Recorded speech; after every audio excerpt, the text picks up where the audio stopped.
the quorum call be vitiated. Without objection. Madam President, I rise today to urge my colleagues to pass the important national security package that's in front of us.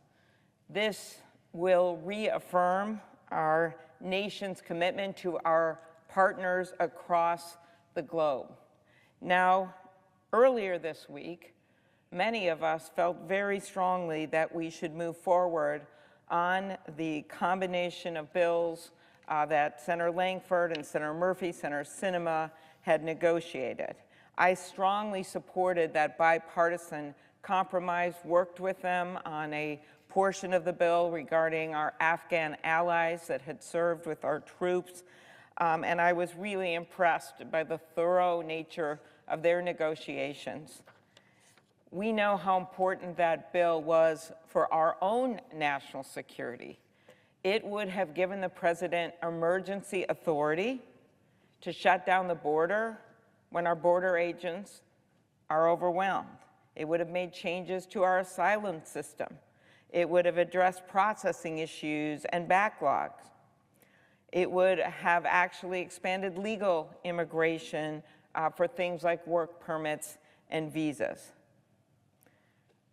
I'm grateful that the package we're considering today does include the bipartisan bill that I'm part of to declare fentanyl trafficking a national emergency and allow us to impose tough sanctions on criminal organizations in fentanyl supply chain hubs.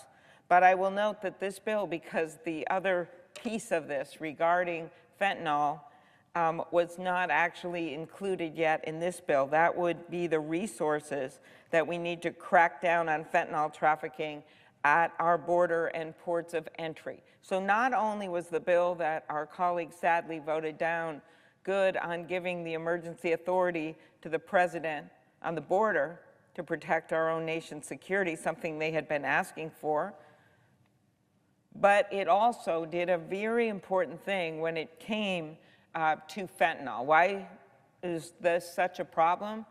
In Hennepin County alone, in the state of Minnesota, the sheriff recently seized enough fentanyl to kill every single person in that county, the biggest county in my state. And we are seeing similar things to that across our nation. So what this bill would have done, the original bill would have done with the negotiation, is that it would have actually given modern day technology, cutting edge technology to our ports of entry, all ports of entry, including airports and the like, including help we may need on the northern border, the Canadian border, when it comes to things like fentanyl.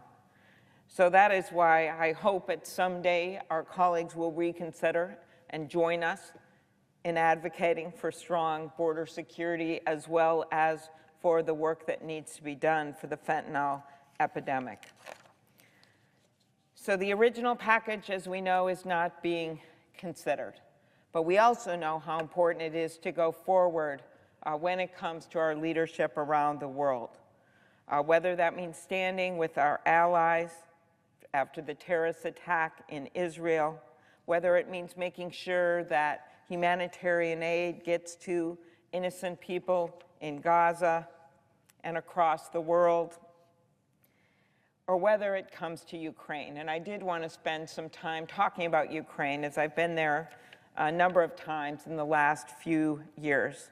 First time I went was actually with Senator McCain and Senator Graham during the first invasion back in January of 2017. In fact, I spent New Year's Eve of 2016 on the border with Senator Graham and Senator McCain and the former president of Ukraine. It was there that I learned so much about the Ukrainian troops. Even back then, there were snipers killing the troops at unbelievable rates, but they kept going back to protect their own homeland. Fast forward, of course, we see an even more significant invasion by Vladimir Putin and Russia once again. And just as Vladimir Putin has shown his true colors, the Ukrainian people have shown theirs, defending their democracy in brilliant blue and yellow. They have succeeded in taking back a number of lands that the Russians had seized. And that is because of their unbreakable resolve, yes, but it is also because America took the lead, joined by dozens and dozens and dozens of allies across the world, from Japan to South Korea to Europe. Now is not the time to give up. In the words of the NATO Secretary General, the war has become a battle for ammunition. Russia is firing nearly 10,000 rounds a day, while Ukraine is only managing 2,000. Our friends need our support more than ever. In my last visit to Ukraine with Senator Portman in the middle of the war, we visited Irpin. We saw the bombed out maternity wards, the apartment buildings reduced to rubble. We saw the mass graves. Those atrocities have been met, of course, with the resilience of the Ukrainian people. The chef cooking meals for the troops on the front lines. The nurse who traded in scrubs for camo and now serves as a field medic. The martial arts teacher leading an 11-man recon unit to keep his village safe. Those are people that stood up. And our country must stand with that democracy. We must never forget President Zelensky's words on that first evening in September, when everyone had counted them out, when all the pundits thought Russia would just roll over their country with their tanks and with their planes. What did President Zelensky do? He went down to the street corner and he said this. He said, "We are here." Those simple words, "we are here." Well, that's our job now. We have to say the same thing, that we are here for them. U.S. aid has empowered the Ukrainian people to take back the territory that is rightfully theirs. It has saved lives. It has given families hope that there will be a future. But not if we turn our backs on them right now. Throughout our nation's history, we have been there for free nations across the globe, and we must be there again. So that gets to something that's not in the bill right now. It was in the original compromise agreement, and just like Ukraine, just like the Pacific, just like the help to Central Command and the help that we must give given that our own troops have been attacked in the Mideast, is the covenants that we make. And I'm here talking about the Afghan refugees, 80,000 of them approximately in the United States. They served alongside our troops. They served as interpreters. They served as intel gatherers. They put their own lives and their family lives at risk. And they've been here. They've been in the United States. And that's why a bipartisan group of senators have, for now, sadly, years, been working on a simple bill to make it clear that they are no longer in limbo.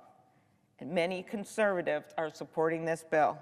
I am filing a bipartisan amendment that was just filed with Senator Moran. I thank him for his leadership as the ranking Republican on the Veterans Committee, joining me on this bill, along with Senator Graham, who's a longtime lead author of our base bill on the Afghan refugees. Again, Senator Graham, ranking member on the Judiciary Committee.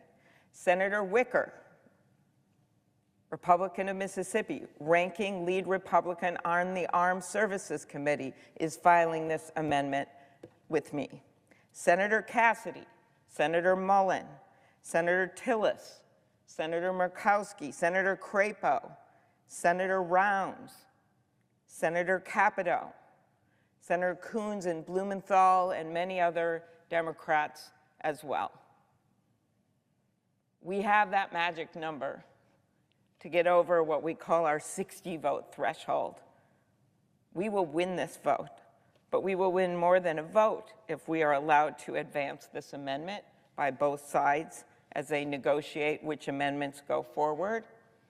We will be more than just getting a vote. We will be standing up for keeping our covenants. I'm thinking of the people that I have met, the Afghans, over the last year. The women I met with who served in the Afghan National Army's female tactical platoon.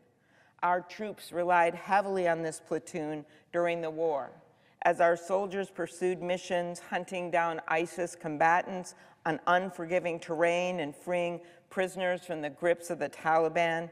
These women had their backs. They worked with our military support team and facilitated discussions between our soldiers and the Afghan women that they crossed paths with in the field. After the war, they and so many others fled Afghanistan to build a safer, brighter future in America. One of the platoon's commanders even said that once she gets her green card, her plan is to join the U.S. Army. That's right. Even knowing everything she sacrificed for our country, leaving her family behind, putting herself in peril, she would do it all over again if we gave her the chance. I'm in awe of her grit and her patriotism. Unfortunately, and this is a big unfortunately, she and countless others like hers are living in limbo, and it is our turn to do right by the people who stood with us. When the Hmong and the Vietnamese came to this country, I know this well because my state has a very large Hmong population. We didn't leave them in limbo and tell them, well, you're standing here on ground of the United States of America after helping us out, but there's a trap door under you because every year you have to reapply and we don't know what's really going to happen if you have to go back. Are we going to send these people who stood with our troops back to the arms of the Taliban?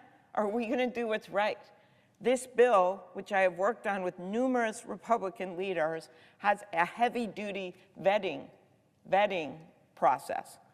And I remind my colleagues that the vast majority of these people are here already. They're on our soil. We already know what they've been doing. In fact, we know that one of them sadly was murdered, an interpreter who was working as a driver late at night in the state of Virginia.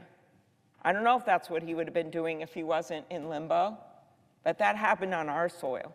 So all we're saying is that they be vetted and that they be able to get out of this legal limbo and treated with the respect that they deserve.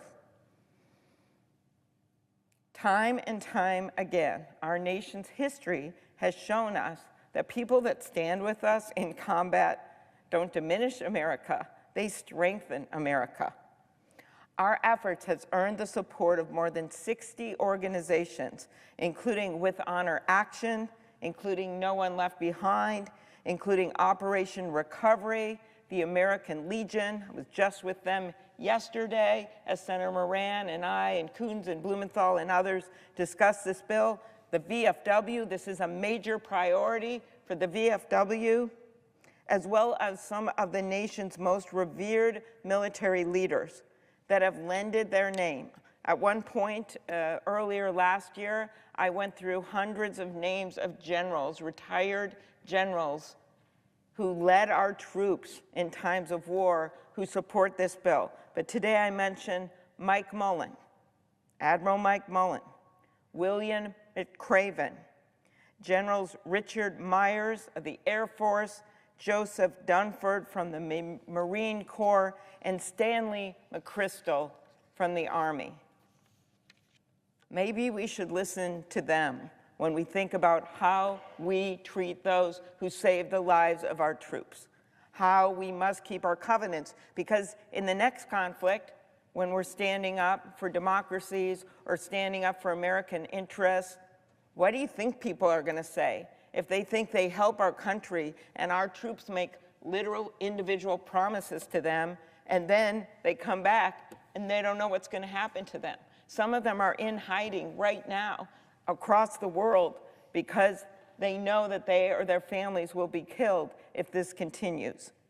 We've built such a broad coalition of support because Americans from across the political spectrum agree that it is our moral obligation. When I'm at home, vets come up to me, as I know they do to you, Madam President. They come up to me about all kinds of things. They always have, about their service, about their benefits, about what's happening with health care and burn pits, and we've advanced so many things to help them. But I have never seen anything more emotional for our soldiers that have served in Afghanistan than this, because they know the people that saved their lives or stood with them deserve better than this. What we are asking for is a vote on this bipartisan amendment. And we know we can pass this amendment because we have enough sponsors on it to pass this amendment. This is the perfect bill. Why? Because it's a national security package. It is about our national security. It's about that. It's about standing with our partners. And most of all, it is about showing the world when that United States of America makes a promise, makes a covenant, we keep it. Madam President, I yield the floor. Thank you. Senior Senator from Minnesota. Madam President, I rise today to urge my colleagues to pass the national security legislation that is in front of us.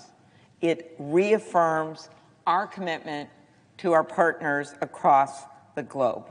Now, earlier this week, we had an opportunity to move forward with this bill plus provisions, important provisions that have been negotiated by Senator Langford of Oklahoma, Senator Murphy, Senator Sinema, and many others that would have focused on border security, an issue that Senator Lee has been raising in his objections today.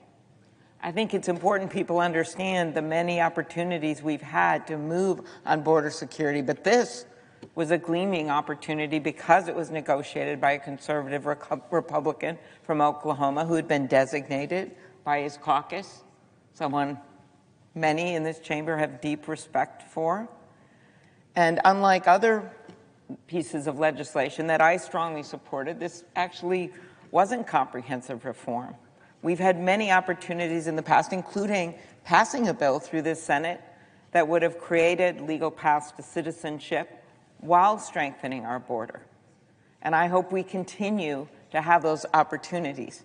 The provision that was voted down by our Republican colleagues would have strengthened the border security in a major way, giving the president emergency powers that he could have exercised at the border.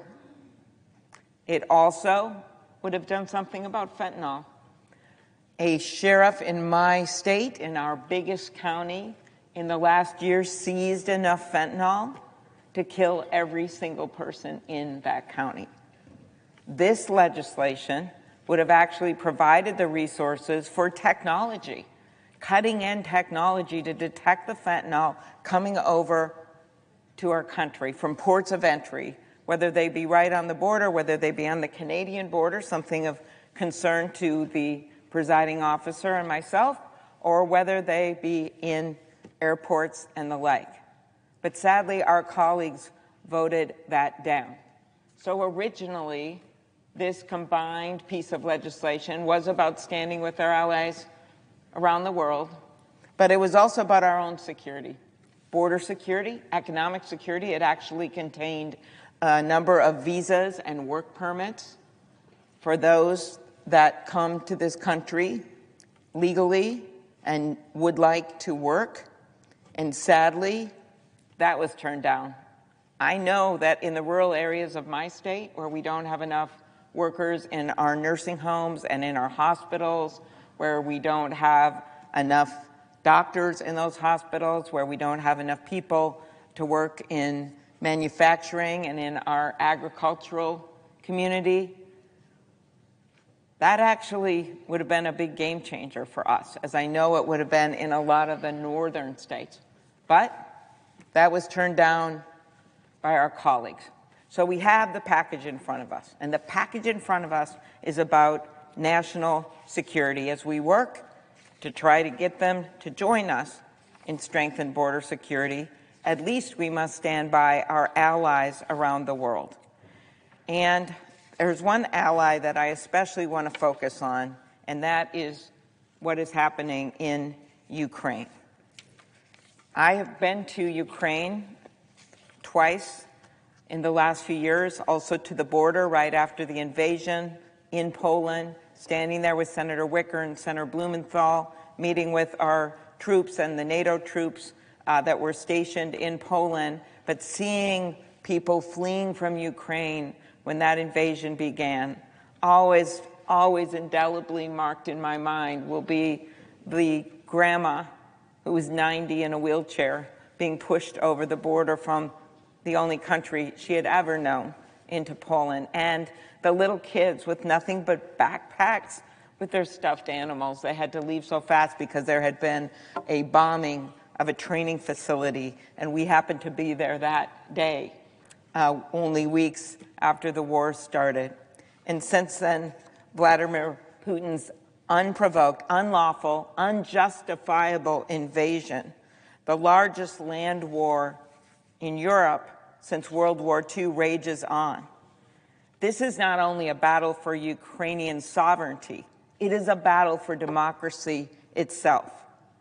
And just as Vladimir Putin has shown his true colors, razing cities to the ground, slaughtering innocents, abducting children, the Ukrainian people have shown theirs, defending their democracy in brilliant blue and yellow. They have succeeded, even taken back some territory because of their unbreakable resolve, but also because countries across the globe, as far away as Japan and South Korea, their neighbors in Europe, the United States, Canada, have stood with them. And now is not the time to give up. Over 100,000 Ukrainians have been wounded and 70,000 have been killed. And in the words of the NATO Secretary General, the war has become a battle for ammunition. Russia is firing nearly 10,000 rounds a day, while Ukraine is only managing 2,000. It is not just the U.S. that has stood up to this challenge with not only military aid and expertise, but also, of course, humanitarian aid. And the humanitarian aid in this agreement, of course, will give much needed humanitarian assistance to those innocents in Gaza. And we all mourn what's happening there right now. It will help people throughout the world. But it's important to note that it isn't just the U.S. standing up. Our European allies are standing up to this challenge. The British Prime Minister visited Ukraine in January and promised to increase funding to over $3 billion by next year. Latvia, a tiny Baltic state of less than 2 million people, is providing military support to Ukraine that is equivalent to more than 1% of its GDP. They have also trained 3,000 Ukrainian troops and plan to train more as the fighting continues. And Finland, which shares more than an 800-mile border with Russia, has given Ukraine over $2 billion in aid since the fight began. These countries know that freedom is at stake. These border countries that I once visited with Senator McCain during the first invasion, and I heard the stories of Estonia, where when Russia was mad at them for moving a statue, they turned off their Wi-Fi. Or in Latvia and Lithuania, when people would stand up for democracy, they would hack into their phones. Or the kind of false advertising and interference on the internet with misinformation that we first saw in those border countries in places like Finland and places like Sweden. As we now know, the Russians have tried and are trying it over here. The Ukrainian people, though, they're on the front line. While we deal with this over the internet, as hard as that is, they are dealing with it on the front line, shedding blood, killing hundreds of thousands of Russian soldiers, standing up for their homeland, the chef cooking meals for troops on the front lines, the nurse who traded in her scrubs for camo and now serves as a field medic, the martial arts teacher leading an 11-man recon unit to keep his village safe. These are the lives at stake. And as President Zelensky said in September, there is not a soul in Ukraine that does not feel gratitude to you America. I saw this firsthand when I was there with Senator Portman in the middle of the war. We were the first ones to go over officially after some of the leaders of the Senate and House had gone there. The U.S. Embassy officials in Kyiv told us that one evening when they picked up a takeout order, a restaurant employee had written, "Thank you for the HIMARS" on the bag. They didn't even know they worked at the embassy. U.S. aid has empowered Ukraine to take back half of its country. It has saved lives. It has given families hope that there will be a future. And when you think of the numbers, today more than 6 million Ukrainians have been forced to flee their homeland. 6 million Ukrainians. Just as our Polish allies and the other countries in the region have taken in refugees, America has too, especially in my home state of Minnesota that has always had a proud Ukrainian-American population. I've met a number of refugees. Sometimes it's flower farms where the Ukrainians would come to work in the summers and bring back money home. Well, now they're staying there and bringing in their families, and the farmers have taken in their families. Sometimes it's people who simply had no place to go, and the relatives, distant relatives, took them in. I've met them at the Ukrainian churches, and I've met them in their workplaces. It is a very hard situation, and to a T, every single one of them says, "I just want to go home." Throughout our history, America has never failed to defend our friends in this manner if we were just to simply withdraw. Just like that, just because of dysfunction in this place, how could we ever explain that and hold our heads high with the rest of the world? The question is, as Vladimir Putin seeks to wipe Ukraine off the map and march right in and could easily march right into a NATO country and put America and our military right in the middle of a major war. The question is, will America answer the call of the Ukrainian people? To me, it's not a question. It's a must. We must be here for Ukraine, for the moms, dads, grandmas, grandpas, kids, and grandkids who are counting on us. We must say, as President Zelensky said on the first day of the invasion when he went down to the street corner and said 3 simple words, "We are here."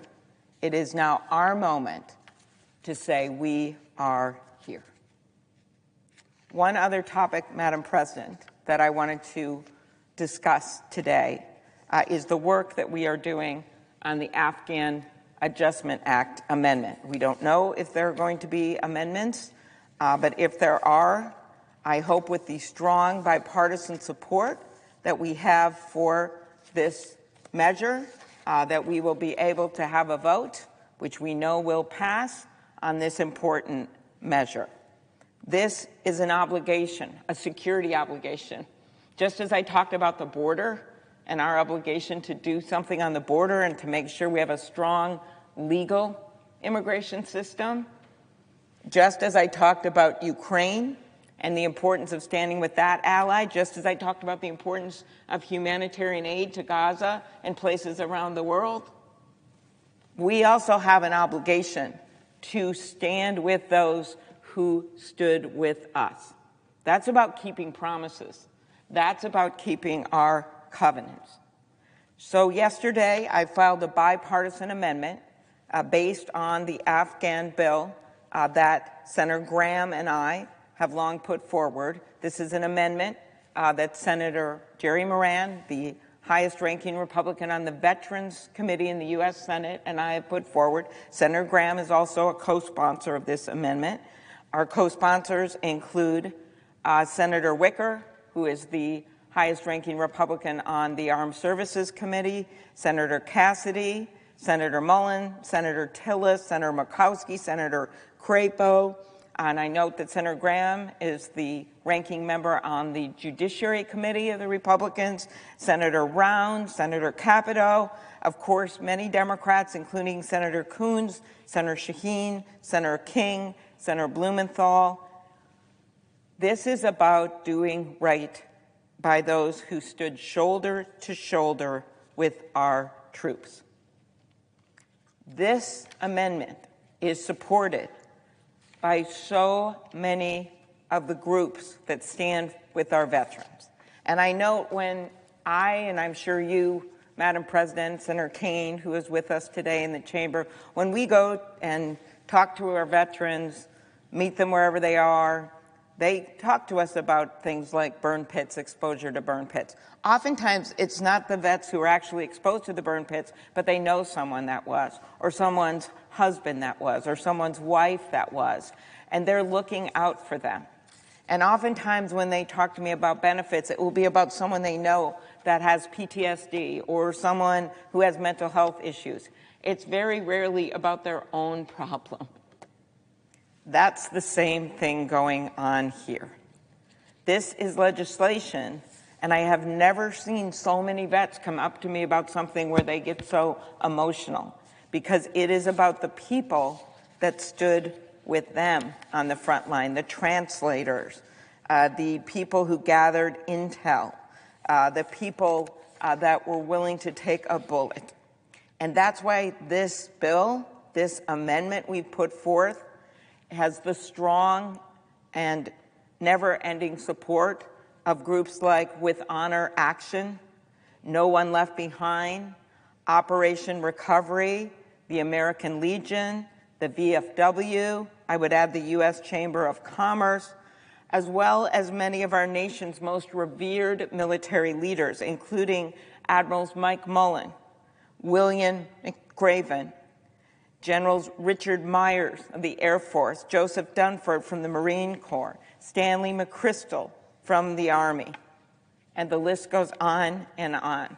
I literally have hundreds of generals who have commanded troops all over the world in many different conflicts who say, this is a fight worth having. Because when the Vietnamese and the Hmong stood with our troops in Vietnam, and when we withdrew, and so many of them fled to our country, we didn't just leave them in legal limbo.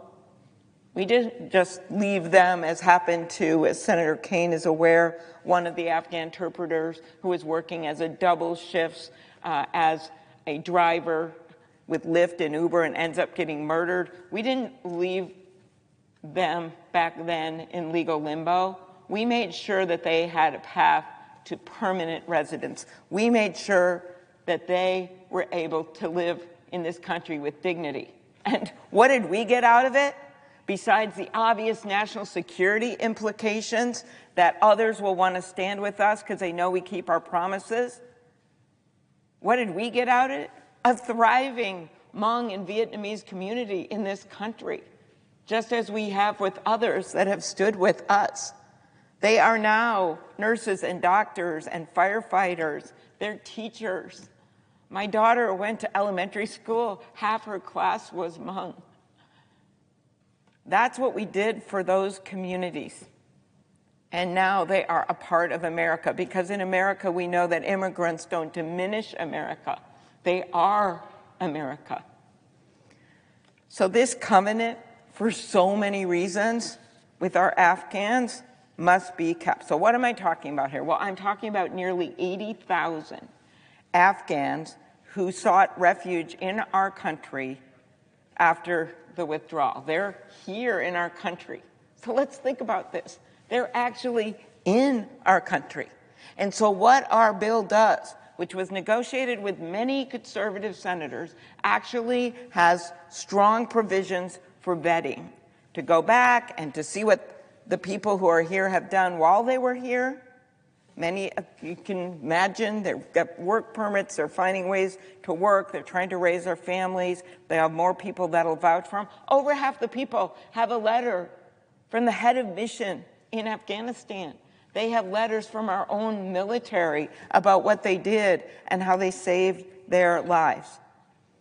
In addition, there are those that are still in hiding that stood with our troops in places around the world. Brave translators, humanitarian workers, courageous members of the Afghan military.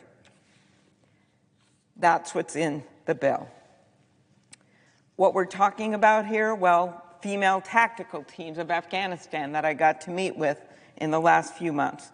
They had our troops' backs as they pursued missions hunting down ISIS combatants on unforgiving terrain and freeing prisoners from the grips of the Taliban. The entire purpose of the programs that we have in place that we are working to expand and extend to the Afghans is to provide residency to those who have supported the United States abroad. Not just be here with a trap door under them, not knowing when someone's going to take away their residency and send them back to a certain death, but actually make a place for them in our country when we need them. So let me just give you some examples of the people that I've met. Manaz, and they don't want their last name. Why do they not want their last names? Because they still have family back in Afghanistan. Manaz, a commander of the Afghan National Army's female tactical platoon who worked closely with our military support team to facilitate discussions between our soldiers and the Afghan women when they cross their paths in the field. Ahmad, a pilot whose helicopter was shot down, not once but twice. Speaking of his work with our troops, he said, "In the face of danger, we were united, we were relentless, we were resilient." Another pilot, who didn't even want his first name mentioned, who spent 10 years helping American soldiers identify Taliban positions in the mountains of Afghanistan. He said his job was to capture the bad guys. Nangyalek, an Afghan interpreter who put his life on the line to support our troops. Why? To use his words, same goals, same target, same achievement. A helicopter fighter pilot who worked with our troops to combat the Taliban in remote areas of Afghanistan for 8 years and survived being shot in the face by flying bullets. So we're going to tell this guy, well, we're having fights, and even though we have enough votes for this, it's kind of inconvenient to vote for this right now. Reggie, another Afghan interpreter. Now, remember, in Afghanistan, being an interpreter wasn't a desk job. They weren't like, when you see the diplomatic meetings and they've got the things on in the UN and they're like interpreting meetings and you wait and that's all of us have done. You talk and then they interpret from a stage. No. And if you haven't seen the movie The Covenant, I suggest you see it, explaining one story, a true story of one translator and what he did for an American soldier. They worked soldier to soldier with our troops while they were on foreign soil. Where the troops went, the interpreter went. If the troops got ambushed by bullets, the interpreter got ambushed by bullets. If the troops got bombed, the interpreter got bombed. This was a risk that Reggie took every day. On August 8th, 2012, Reggie was working on patrol with a group of service members, including Army Captain Florent Groberg. Suddenly, a suicide bomber approached. Groberg acted fast and protected other members of his unit by shoving the bomber aside, but the vest still detonated, leaving Groberg and Reggie, the Afghan interpreter, bloodied and fighting for every breath. The explosion left Reggie, the Afghan, with 23 pieces of shrapnel lodged in his own body, but even still, he used the energy he had to go to Groberg's aid and help him stop the bleeding. To this day, as a result of that attack, Reggie has problems with his left ear and sometimes can't control his body. That's what he sacrificed for our troops. That's the depth of his commitment and covenant. Reggie and the captain survived that attack, but tragically, several men did not. One of the men we lost that day was U.S. Air Force Major Walter David Gray. He left behind his kids and his wife, Heather. In August 2021, 9 years after the attack, Heather learned from an NPR reporter that Reggie was being targeted by the Taliban in Afghanistan. She wrote about that experience in an essay for the Dallas Morning News. I will share her words with you now. And I want you to think about the bill that's before us, supported by multiple Republicans and Democrats, supported by commanders and generals across the country, supported by every major veterans group. Listen to what she said. Turmoil, she said, is a good way to describe the emotions I felt when I listened to that radio interview. It was Reggie in Afghanistan on the NPR broadcast describing his service as a linguist to our military and the danger his family was in if he didn't get out. Reggie served with my husband, she said, Major Walter David Gray in the Air Force, and was with him when David and 3 others were killed by suicide bombers in Kunar province on August 8, 2012. After listening, she said, I called my friend Captain Florent Groberg, who confirmed that the man we were hearing on the radio, that's Reggie, telling about how scared he is for his family, was our guy. With that confirmation, she said, my family spun into action, working with others both stateside and in Afghanistan to get Reggie, his wife, and their 4 young children through the gauntlet outside Kabul's airport and onto a military plane. It would be nearly November before Reggie's family was resettled in Fort Worth, where his brother lives. Heather's story continues. She wrote, my family traveled 4 hours to Fort Worth to meet them. As we worked alongside each other assembling furniture, Reggie showed me scars from the battle that killed my husband. As he recounted stories of the many battles in which he fought alongside our service members, a car backfired outside and he instinctively lowered to the floor. He still struggles with traumatic brain injury and PTSD. A few weeks later, she said, I brought my new husband and kids up to spend Thanksgiving with Reggie's family. Despite the language barrier, we celebrated as one big family because that is what we are. Reggie, she said, is now gainfully employed. His children are in school and their English gets better every day.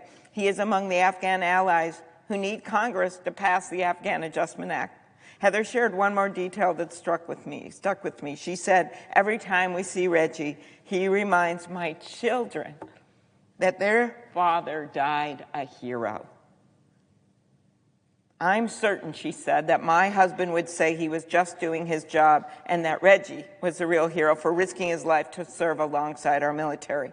In honor of these heroes, our U.S. military, but also those that served with them, we must pass this amendment. Major Walter David Gray died on the battlefield. Captain Groberg flung his body at a suicide bomber. But after the explosion, a bloody Reggie focused his energy on taking care of the captain. That is why we have this broad support of people who are not going to let this go. American Legion, Iraq and Afghan Veterans of America. As they wrote in a letter, America's veterans served with Afghans for 2 decades in Afghanistan. We fought side by side with them, and we saw firsthand their courage and dedication. They risked their lives to help us and made significant contributions to our mission. And this is about the original bill, which has been slightly modified, actually, by our Republican colleagues, but it still has the same purpose and will have the same effect. We urge you to support the Afghan Adjustment Act as soon as possible. We promise to stand by our allies who, often at risk to themselves and their families, served in uniform or publicly defended women's and democratic rights. The U.S. government made a similar promise, keeping it assured that American commitments will be honored. Or listen to national security experts from Republican and Democratic presidents. They wrote this: the Bipartisan Afghan Adjustment Act honors our nation's commitment to its wartime allies by providing a path to permanent status for Afghan evacuees. It also ensures these evacuees are properly and scrupulously vetted, and by the way, they're in the country already, right, prior to considering them for such status. The status quo leaves tens of thousands of evacuees in legal limbo while failing to put to rest security concern raised in reports. No action is not an option. We urge you to pass the Afghan Adjustment Act. No action, says our security experts, is not an option. It's not just military groups and national security experts. 8 former U.S. ambassadors to Afghanistan called on us to pass the Afghan Adjustment Act.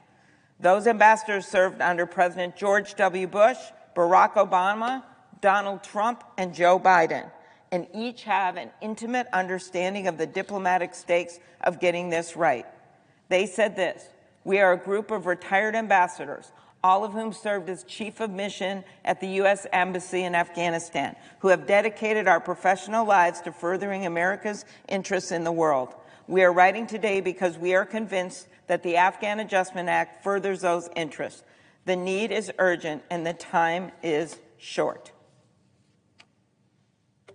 And let me list some of the military leaders: General Dunford, Admiral Mike Mullen, who support this bill, who have made this a major priority, who have made calls about this bill. Maybe, just maybe, it is worth listening to them and simply getting a vote on this piece of legislation that has been vetted itself through multiple Republican senators. It is not the original bill, which was good enough to get the ranking member of the Armed Services Committee and the ranking member of the Judiciary Committee, but it's actually the bill that was negotiated with Senator Langford that was included in the original package. But why am I calling on an amendment here? Because this is a national security package, and this is a national security issue to keep our covenants.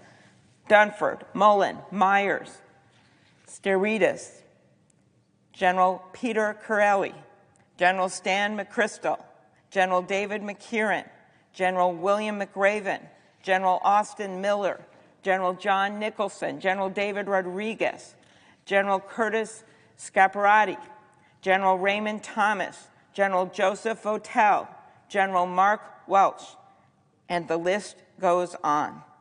What did their letter say? If Congress fails to enact the Afghan Adjustment Act, the United States will be less secure.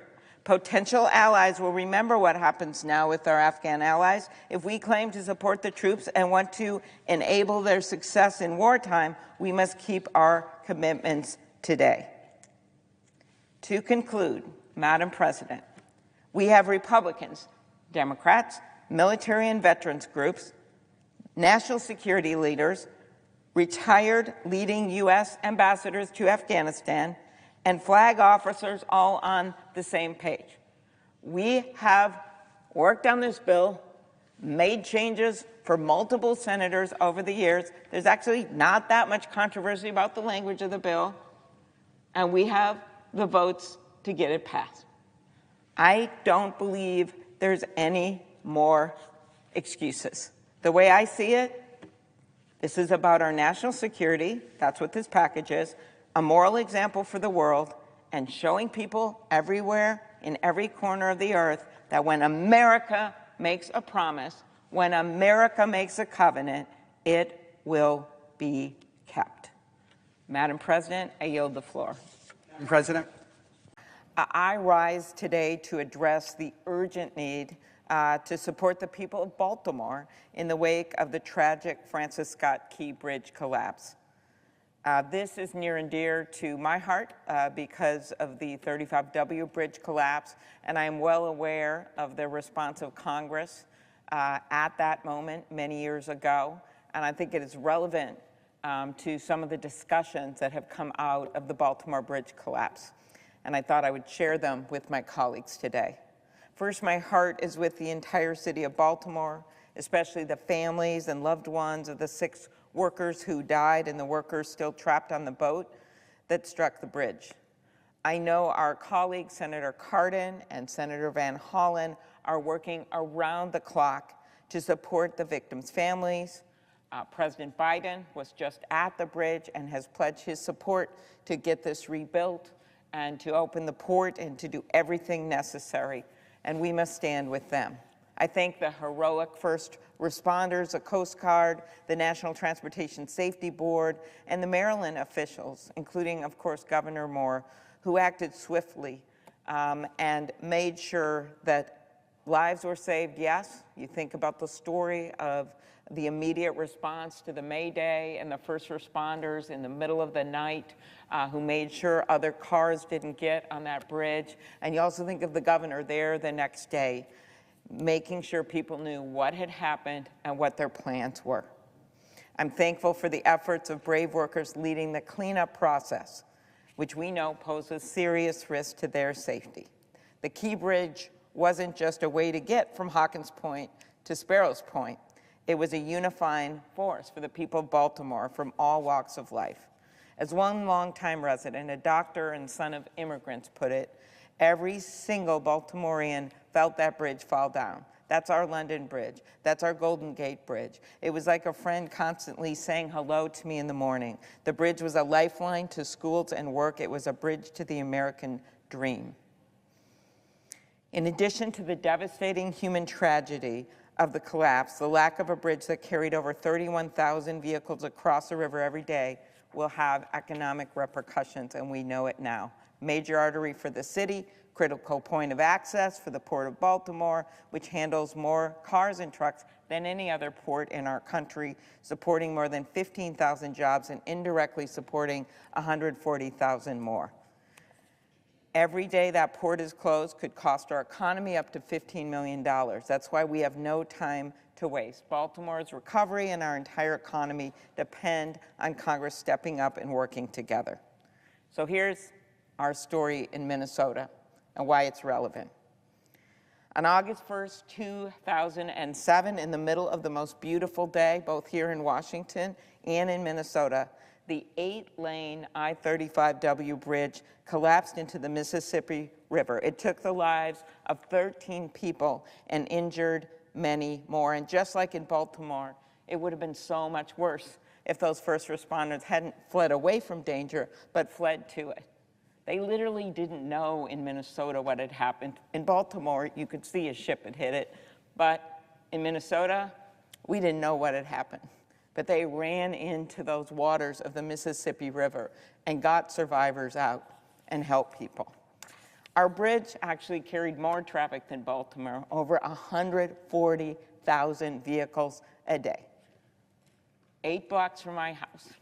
A bridge that I would take all the time to bring our daughter to visit her friends. As I said that day when it happened, a bridge just shouldn't fall down in the middle of America.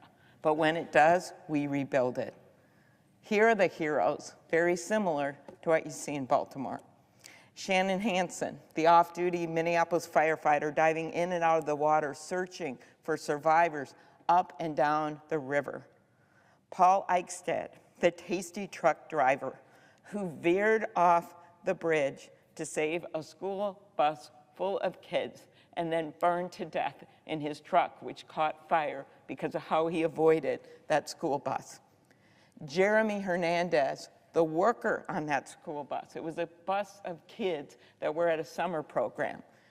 That bus, which they called the Miracle Bus, was just hanging on the edge of the bridge. And instead of running off that bridge, he got every single kid off that bridge to safety by kicking open the emergency door and one by one getting those 52 kids off the bus. Our job in Washington was, yes, to go there and stand with our first responders. And the minute we got there, the next morning, former Senator Coleman, Republican senator, and I saw the emergency work. We had big billboards up everywhere within 12 hours telling people where to drive and how the traffic was diverted.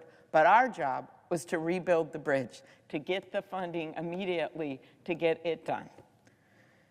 We worked together, and within 2 days after that bridge collapse, came here and got a waiver of the cap of how much money that could be spent on a bridge like that. It was a record. We got the waiver done.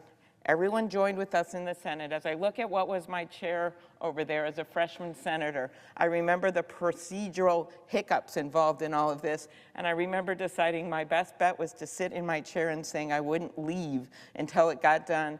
And when the Senate started one morning, Senator Durbin came over to me and said, as they're saying the prayer, "Somehow I think you're here to do more than pray."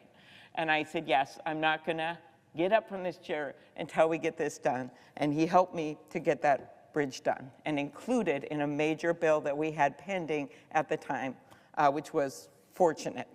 So we got the funding immediately. President Bush went back to the bridge several times, and we were able to get it done. Not one senator in this chamber or one House member in this Congress played a blame game. Everyone saw it as a tragedy it was. They knew there would be investigations. They didn't mess around just because it was in a purple state, our state, or a blue state or a red state. We all came together to get it done. And that bridge got built in record time, 339 days from start to finish. 13 months later, an 8-lane highway, a humongous bridge, the most traveled on bridge in the state of Minnesota, got done. Rebuilding and recovering from the Key Bridge collapse demands that same bipartisan collaboration. The day of the collapse, President Biden said he would move heaven and earth to reopen the port and rebuild the bridge as soon as humanly possible. And it's on Congress to help. I look forward to working with my colleagues on the Commerce Committee to get to the bottom of what caused the collapse, but I also stand ready to support Senators Cardin and Van Hollen as they work to secure the funding to rebuild the bridge. And I call on all of our colleagues to join us and not mess around. In Minnesota, we stand with the people in Maryland, where the lights on our own I-35W bridge were lit in Maryland state colors of red, white, yellow, and black immediately after the collapse. There is plenty of time for investigations and what went wrong with that large, large ship. That's happening right now. But the immediate focus of our country, because the economic repercussions, not only on Baltimore, but on the entire country, is to get this rebuilt and to call people out when they're just trying to play politics with it and say things that are completely inappropriate when 6 people died on the bridge. It wasn't that long ago that the I-35W bridge and our colleagues joined with us. Many of the people in this chamber are still there. We need to do the same now. Thank you, Mr. President. I yield the floor. Madam President. Senator from Minnesota. Madam President, I thank the leader for his support for these bills, but also for his bipartisan work on artificial intelligence, including the group that he put together with Senator Heinrich and Senator Rounds and Senator Young to really lead a bipartisan effort. One of the major focuses of that effort has been doing something on the democracy front.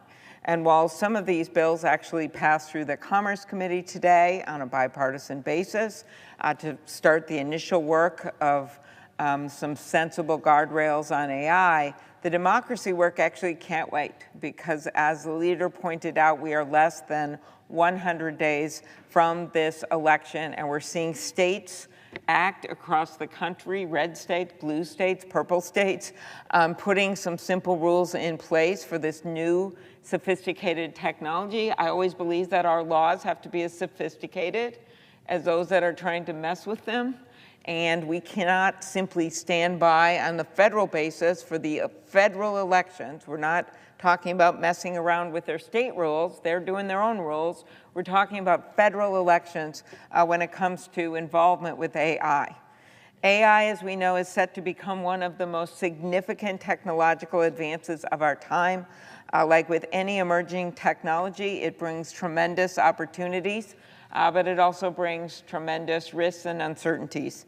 I think David Brooks, the columnist, put it well when he wrote, "The people in AI seem to be experiencing radically different brain states all at once. I found it incredibly hard to write about AI," he said, "because it is literally unknowable whether this technology is leading us to heaven or hell." Well, it's on us right now, as the elected representatives of the people of this country, to make the decision of what fork are we going to go on.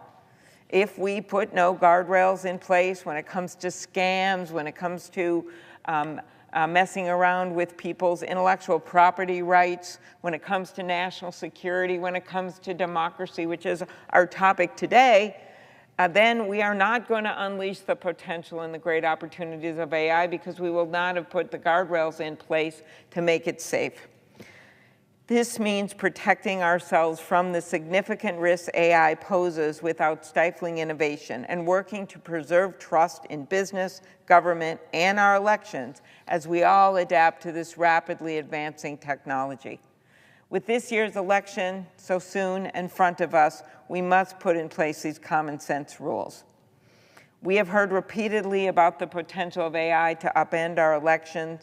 All of our witnesses from both parties agreed that this was a threat when we had our hearing. And at the Bipartisan AI Forum that I just mentioned, there was consensus that federal legislation is necessary, that disclaimers are not enough in some cases, and that it is critical to our national security. By the way, these AI videos or fake robocalls or videos of people that aren't really the candidates you don't like or you do like, if you don't know who you are watching, how are you going to be able to make your decision as a citizen in this great democracy? And by the way, these could be promoted by foreign governments, by foreign countries. We have seen this in Canada, where they just completed an investigation and found that China had meddled in their elections for parliament seats. This is happening right now, and we need the ability to take these things off, or at least label them, so people know what they are viewing and what they are listening to. This is a hair on fire moment. AI has the potential to turbocharge the spread of disinformation and deceive voters. This is happening to candidates on both sides. In the New Hampshire primary on the Republican side, a video was released with fake AI-generated images of former President Trump hugging Dr. Fauci. That wasn't true. We've seen AI being used to generate viral, misleading content about our colleagues in this chamber, including a fake video with Elizabeth Warren that wasn't really Elizabeth Warren, telling people that she didn't think that Republicans should be allowed to vote. Complete lie. It wasn't her, but it looked like her and talked like her.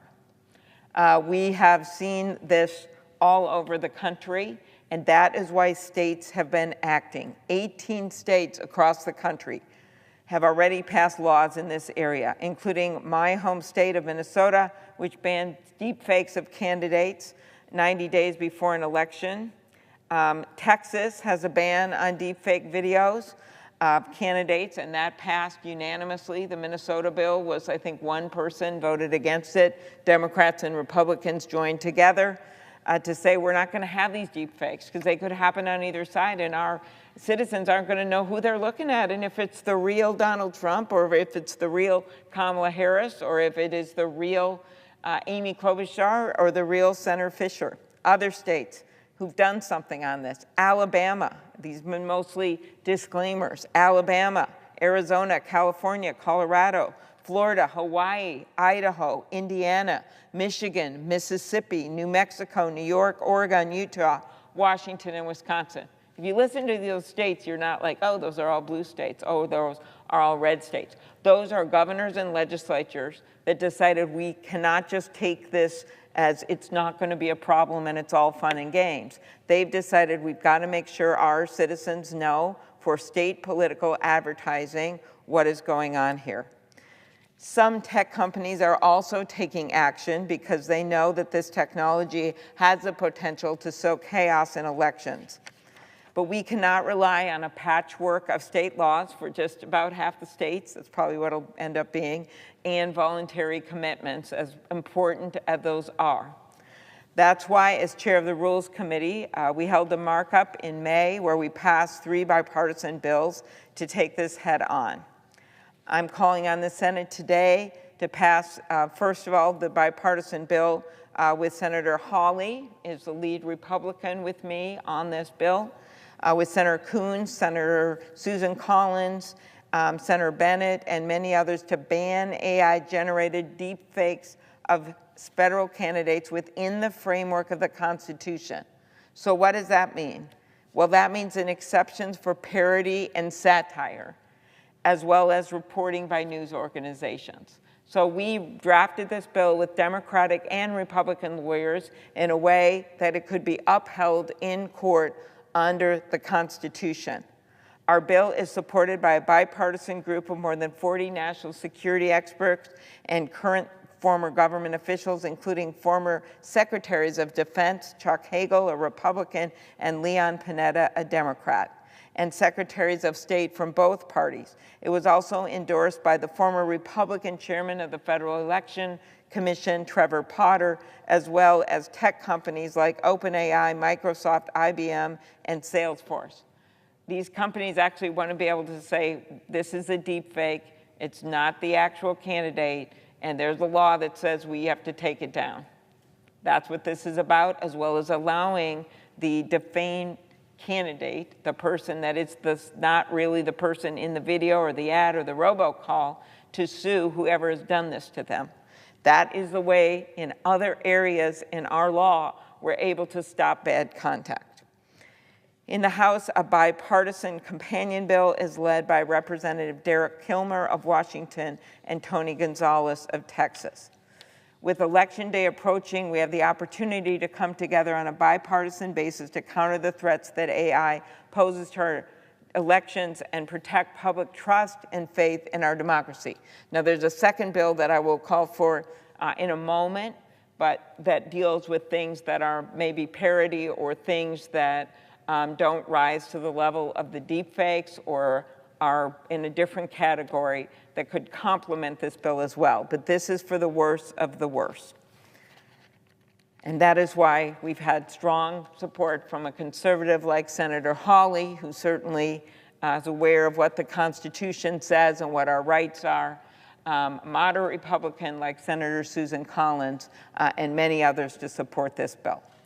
So now I'll call for this bill. As if in legislative session and notwithstanding Rule 22, I ask unanimous consent that the Senate proceed to the immediate consideration of calendar number 388 S2770. Further, that the committee reported substitute amendment be agreed to, the bill as amendment be considered, read a third time and passed, and the motion to reconsider be considered made and laid upon the table with no intervening action or Madam President, I rise in support of Laura Provenzino, nomination to serve as the next U.S. District Court Judge of the District of Minnesota. I want to thank Senators Durbin and Graham for working with me, and both of them for supporting her to move her nomination through the Judiciary Committee.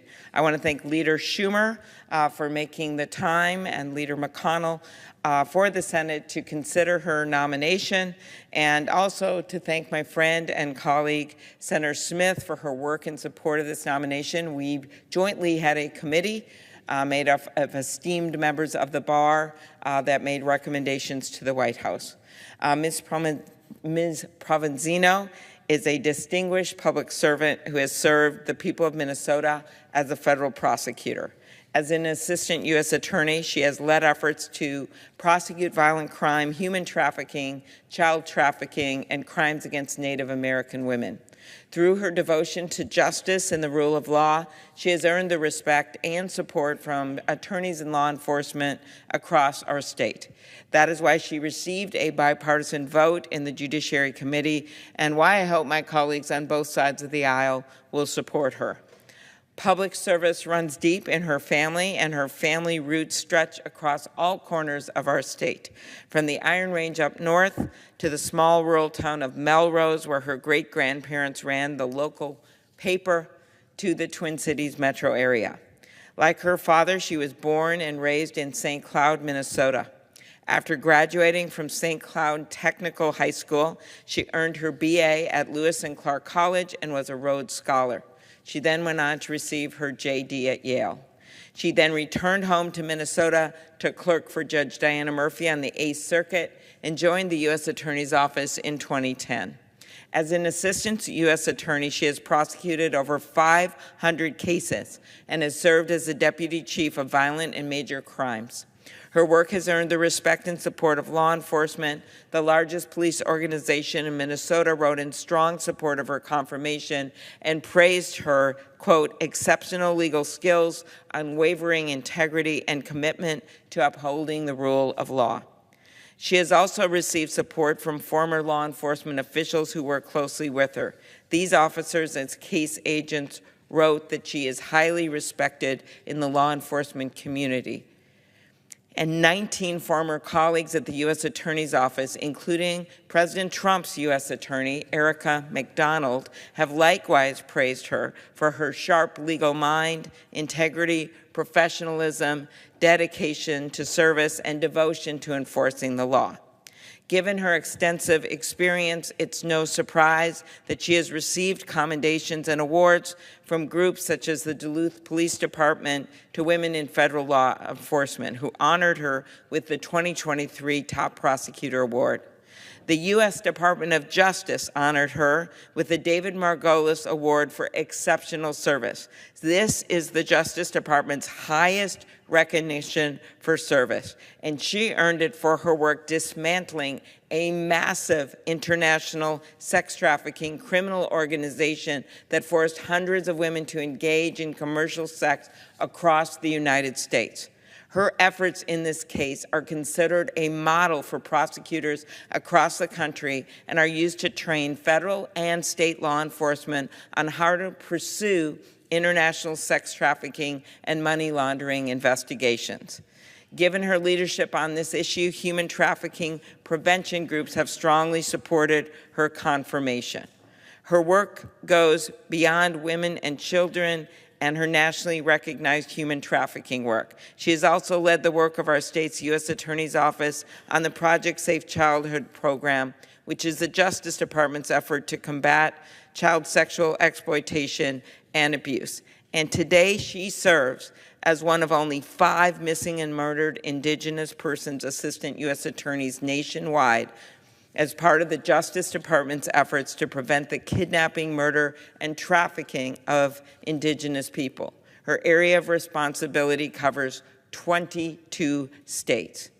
She is ready to serve on the bench. The ABA served her with her entire, ranked her their highest ranking as well qualified, and I know she will make an outstanding federal district court judge for the District of Minnesota, and I ask my colleagues to support her confirmation. And again, I thank Senator Durbin for his leadership of the committee and all who worked to support her. Thank you, and I yield the floor. And I come to the floor today to speak on the bill that recently failed, despite my colleagues' assertion that they support access to in vitro fertilization for all Americans. You know, this morning, I was able to pack my daughter's lunch boxes. It sounds mundane, I know, but when I spend just a second thinking about it, even that kind of everyday moment with my girls isn't mundane at all. It's a miracle, because after 10 years of struggling with infertility, after being wounded in combat, I was only able to have my 2 darling girls through the medical marvel that is in vitro fertilization. The only reason there are PB&Js for me to make for their lunch, the only reason there are teeny sneakers for me to Velcro clothes is because after I came home from war, I had the freedom to seek the health care I needed to make my dream of going from Tammy to mommy a reality. I was one of the lucky ones, because now that freedom to get reproductive care is at risk for millions of other women whose most desperate hope in the world is to have a little one of their own. Make no mistake, that isn't some future nightmare. This is our present reality. Countless women already had their IVF treatments interrupted this year after an Alabama State Supreme Court ruling painted women seeking fertility treatments as criminals. And in this perilous moment for our country, as we stare down November and all the uncertainties that come with it, there's no telling how many more will follow. Look, I doubt that Donald Trump even knows what the acronym IVF stands for, and half the time I wonder if he can even spell IVF. But despite the incoherent, delusional, and frankly embarrassing ramblings that came out of his mouth last week, the reality is that he is the reason that IVF is at risk in the first place. The Dobbs decision is what led us to today's nightmare, taking the power to decide how and when to start families from us women and handing it to politicians in state houses across the country. Donald Trump is the one who brags about taking down Roe. Donald Trump is the one who acts like that's something to be proud of. He's like a bank robber who steals cash out of the till and flees the scene and then still expects a reward for calling the police to report a crime. So while it may now be convenient for him to claim that his support of IVF is as huge as the made-up crowd sizes at his rallies, we know the truth. He is the reason that IVF is in danger. He is to blame. He and every other Republican who cares more about staying good with Trump than about doing good for the Americans they are supposed to be serving. Many, Too many of those Republicans are in this very chamber. I know that because today marked the third time in the past 7 months that I've come to the floor begging my Republican colleagues to help me pass legislation I wrote that would protect every American's right to IVF, regardless of what state they live in. A bill that would ensure no doctor or hopeful mom could be criminalized for trying to start a family. One that would permit all health insurers to cover the treatments, and one that would require the federal health insurance plan to cover reproductive technologies, allowing our troops to preserve their sperm or eggs before deploying to a combat zone. When I tried to pass it in February, it took the junior Republican senator from Mississippi what seemed like not even one full Mississippi second to block its passage. Then, when I tried to pass it again in June, nearly every GOP member voted it down. Today, it was the same old cynical story as Republican after Republican voted no, no, no. And at this point, it's obvious. Despite whatever talking points they force through gritted teeth on cable news, when the rubber hits the road and the vote is called, Republicans will do anything to get out of actually passing legislation that would protect women's right to access reproductive health care. Women in this country have been through enough. What women don't need is a man who was found liable for sexual abuse controlling what we can or cannot do with our bodies. What we don't need are politicians who have sworn fealty to a convicted felon treating us like we're the ones who are criminals. It's tragic. Republicans only seem to care about protecting life when it supposedly consists of some cells in a medical lab freezer. But what about when that life is of fifth graders whose school day gets shattered by a man with an AR-15 who wants to turn their math class into a massacre? What about when that life is their neighbors who is yet one more woman to bleed out on the delivery table as the maternal mortality crisis among women of color rages on? Well, then those same Republicans couldn't seem to care less about defending the sanctity of life. Listen, I'm sure that some of my colleagues will try to slink away from taking any accountability here. Per usual, they'll shout some ridiculous excuse like, this bill would allow for human-animal hybrids, as if anyone would ever believe that. And for the record, it would not. Or to those folks, I say that this afternoon's vote was your chance to put your vote where your mouth is. It was your chance to prove that you believe that every woman in this country deserves the chance to be called mom without also being called a criminal. Instead, your true policy beliefs, your hypocrisy, your misogyny showed through. Look, I went to war to defend this nation's rights and freedoms. I did it because I believe so deeply in the importance of that mission. I wasn't asking my GOP colleagues to head into combat to show that they cared deeply too. I wasn't asking them to do anything hard at all, actually. All I was asking them to do was to simply support a bill that could have represented millions of women's only chance of starting families. All I was asking of them was to vote in a way that reflected the position they claimed to have when they were spouting talking points on Fox News. They couldn't even do that. So on behalf of every woman who has faced a heart-shattering struggle of infertility, all I can say to my Republican colleagues this afternoon is, shame on you. I yield the floor. Mr. President. Senator from Minnesota. Mr. President, I first want to thank our colleague, Senator Duckworth from Illinois, for her leadership. Anyone that sees the beautiful pictures of her two girls with their different personalities, both of whom would not be here without these procedures, would understand just once you see those kids, as we all know people in our families, with our friends, our neighbors, who literally their families are there because of this procedure, understand how disappointing this vote was. That's a Minnesota euphemism of what happened in just the last hour, where we only had two of our Republican colleagues, the same two who voted with us last time, who were willing to stand up for IVF. IVF is a miracle medical treatment for families who couldn't otherwise have children. Over the last 4 decades, 8 million babies have been born around the world thanks to IVF. Yet today, we are moving backwards. The right to IVF is under attack because 2 years ago, the Supreme Court decided to shred half a century of legal precedent and strip away women's right to make their own healthcare decisions. Now American women are at the mercy of a patchwork of state laws, as my colleague from Illinois just described, which governs their access to reproductive care, including fertility treatment. What happens in Minnesota now is way different than what happens in our neighboring states of South Dakota and North Dakota, where in fact women have crossed the border to get the kind of health care they need instead of, as my colleague noted, as has happened in Oklahoma and other states, bleeding out in parking lots because they have no choice. We saw it happen, of course, when it comes to IVF in Alabama. Their February Supreme Court decision brought IVF procedures in the state to a halt, leaving more than 2 million women in that state without access to this treatment.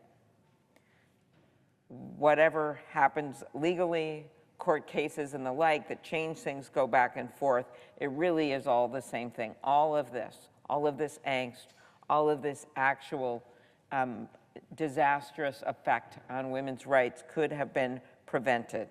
But instead, we have a group of people, which does not reflect where 70 to 80% of the American people are, who've decided that politicians should make these decisions about a women's health, that politicians should be the ones that are going to decide about IVF or are going to decide about whether or not people can get abortions or the kind of birth control that they want, or even have access to mifepristone.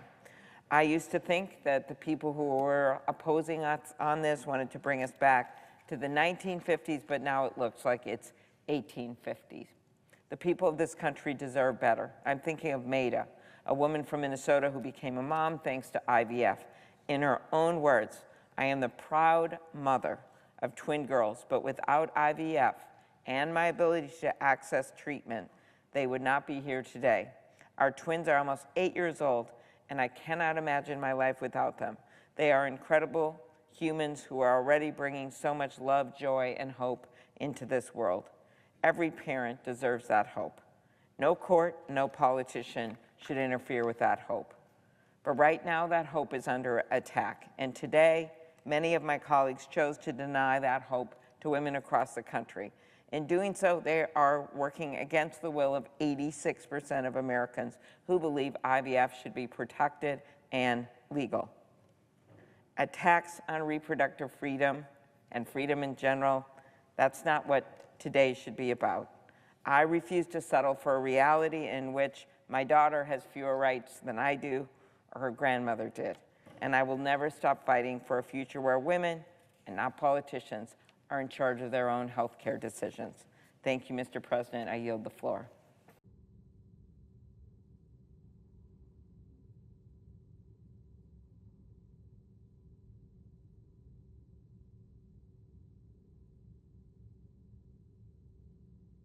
Mr. President? The senator from Minnesota. Mr. President, I ask that the quorum call be vitiated. We're not in a quorum call. Thank you, Mr. President. I rise today to again call on my colleagues across the aisle to take action to put in place common sense guardrails to address the risk that artificial intelligence poses to our elections. There are some incredible innovations that we are seeing and will see as a result of AI, and our country is in the lead. And I want those innovations to be good, and I want us to lead the world as we have for so long. But if we don't put some common sense rules in place, such as the bill Senator Thune and I have to create a regulatory framework for non-defense applications, or some of the other bipartisan bills that have come out of the Commerce Committee, I think that we're going to lose the positive for the negative. So I'm trying to look at some common sense rules, and one of the most obvious ways that we can put some rules in place is when it comes to democracy, which to me is kind of a hair on fire moment. Like any emerging technology, as we know, AI brings both opportunity and uncertainty. As the columnist David Brooks has said, the people in AI seem to be experiencing radically different brain states all at once. He said, "I've found it incredibly hard to write about AI because it is literally unknowable whether this technology is leading us to heaven or hell." So we want it to lead us to heaven. And we want to get those new cures for medical diseases. And I've seen the work done right in my own state at Mayo. But one of the things that we must do, and Senator Schumer and Senator Heinrich and Rounds and Young have been leading the way to find a group of bills that we could actually pass, and perhaps we could do this at the end of the year. The ones that I would like to see today, which I know cannot happen as we work on the budget, but at least by the end of the year, is to do something when it comes to democracy and the kind of videos and fake robocalls and things that we are seeing that could be a dangerous, and have already been a dangerous threat to our democracy. Maybe the first time this kind of hit the national conscious was something that wasn't actually created by AI. It was actually the voice. Turns out to be the voice of a magician who pretended that he was President Biden, and in the New Hampshire primary called people and said that they should not vote. That case, fortunately, has been taken up in New Hampshire by the prosecutors and being investigated and prosecuted. But these are the kinds of things when in the hands of AI is going to get very dangerous, because we are not going to know whether or not it is Donald Trump or Kamala Harris. We are not going to know if it's really them or if it's a fake. And we're already seeing videos and voices and things. And so I am asking my colleagues to join with me to do what people have already done in so many states, including red states. Texas has a ban on deep fakes. Minnesota has a ban on deep fakes. States like Mississippi and Utah have put in labeling requirements so that at least you know if something is being created by AI. So when an innocent citizen looks at the video or looks at the ad, they see that at the bottom.